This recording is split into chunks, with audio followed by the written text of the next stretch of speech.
বাড়ির বড় মেয়ে আর ছোট মেয়ে যেসব বিষয় নিয়ে ঝগড়া করে। কি একটা জল পিপাসা ধরছে, কেমনে যাইতাম এত দূরে হাইটটা জল খাইতাম।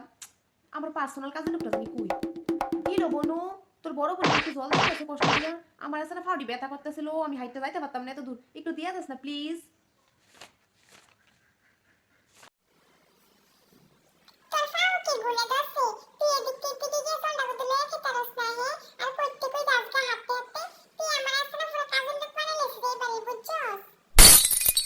তুই কদ্দুর আমার এক গ্লাস জলে না খাওয়াইবি, এর লাগে তুই বুঝি এবারে কাজের লোক আসছিস গা। তোর লাগে আমি কিছু করছি না, তোর আমি কিচ্ছু কইরা দিই না।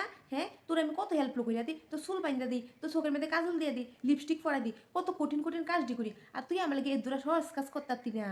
এই নিল তুই আমার বই। আমি পারতাম না নিতাম, তবে একটা সপ্তাহ নিতাম পারি। আমাকে 10,000 টাকা দেওয়া লাগবে, তাহলে দেবো। কিতা 10,000 টাকা? তুই কি আনতে যাবি আমার লাগিয়া, না জলের মধ্যে এমন কিছু মিলে আনবি যে দেখাই আমি দীর্ঘজীবী হয়ে যাবো। আলো রেস্টুরেন্টে গেলে তো তারা এত টিয়া চায় না জল দে যে। হ্যাঁ, 10,000 টাকা দেওয়া লাগবে। একটু কম দিলে আছে না, আমি জল আইনা সামনে ডাইলা দেবো, তবে তোর হাতও দিতাম না। আর দিবি নিকো, যদি দেস তাহলে আইনা দেবো।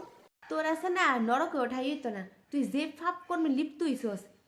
তোর 10টা সাউন্ডের বয়সে তুই 10,000 টাকা চাস, তুই কিতা করবি 10,000 টাকা দিয়া?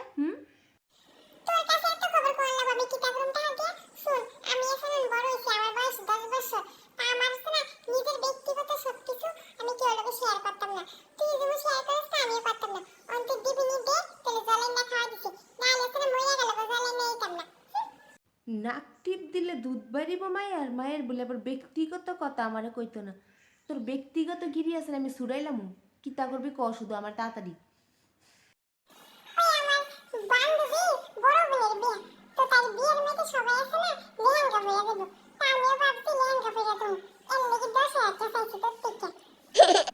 আচ্ছা কইতাছি, তুই আমারে বিয়া দিন সাজা দিবি নি সুন্দর করে? আমি তো নিজে সাজ পারি না, আর পার্লারে বলে টাকা লাগবে বেশি, এত কি আমি করতে পারবো? তুই আমায় সাজা দিস। তোরা সাজা দিল ফেসি মহিলা তুই কিতা করছিস, যেমন আছে সেমনি জাগা। আমি ভাবতাম না আজ যদি সাজাই দিয়ে আমার 20,000 টাকা লাগবো, দিবি নি কো তুলে দিবি। আচ্ছা লো দিদি, ঠিক করে কইছে। আমি কি তোর আপন বোন নি? না আমারে রাস্তাতে টুয়াই আনছিস, তুই আমার লাগে সবসময় তা করস কেরে কইছে। হাসা ঘটনাটা শুনবি তেলে শুনতে পারবি নি না, আবার জায়গা স্ট্রোক করলে শুন না। আচ্ছা শুনো ইচ্ছা জানাইছি শুন। একদিন আছে না আমার মা আমার আপন মা, আমরা দুইজন যাইতেছিলাম রাস্তা দিয়ে বাজারও। তো একটা কুত্তা আছে না দূরে একটা ফুটটা ফেলাইছে আমরা সামনে। তো এটার ভিতর থেকে কান্দার সাউন্ড শোনা যাইতেছিল। তো আমি আর আমার মা ফুটলাটা খুলছি, খুললে দিই বান্দর মুহি একটা আবিদ্যা। তো তাড়াতাড়ি এটা হসপিটাল লয়ে গেছি। তো হসপিটাল তারা গেছে এটা তো বাঁচতো না, না খেলে বাইকে তাড়াতাড়ি খাওয়া। তো আমরা তাড়াতাড়ি বাইকে এটা খাওয়াইছি, খাওয়াইটা বড় করছি। তো এই যে বাচ্চাটা, এই বাচ্চা রয়েছে তুই। খুশি শুনছস নিজের জীবনী? কিতা কইছিস তুই? আমি তোর আপন না, এর লাগি তো সেরা বান্দর আমার তেরে সুন্দর। আমি এত চিন্তা করি বান্দরের মাই আমার বোন কেমনে হইছে। এই শুনলো আমার বান্দর মতো লাগে না, আমার সুন্দর লাগে, তোরে লাগে ফেসি মুহি। দেখিস নিজের চেহারা আয়নার মধ্যে কি লাগে তোরে।